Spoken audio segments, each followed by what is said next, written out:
I don't know, but 12:51 last night, I turned on my air conditioner just like I did earlier, and this is what it still is making noise.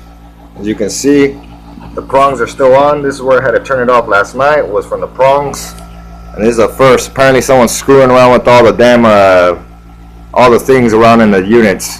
I suspect these dirtbag junkies around here are hopping on the roof and whatnot. Just because their air conditioners look jacked up, I think they're jacking up our stuff as well, before they leave or move or get kicked out or whatever the hell, or get caught squatting in these units. The whole bunch of junkies every day. Anyways, I'm posting this to show how this crap here is reacting. Still need repairs as usual.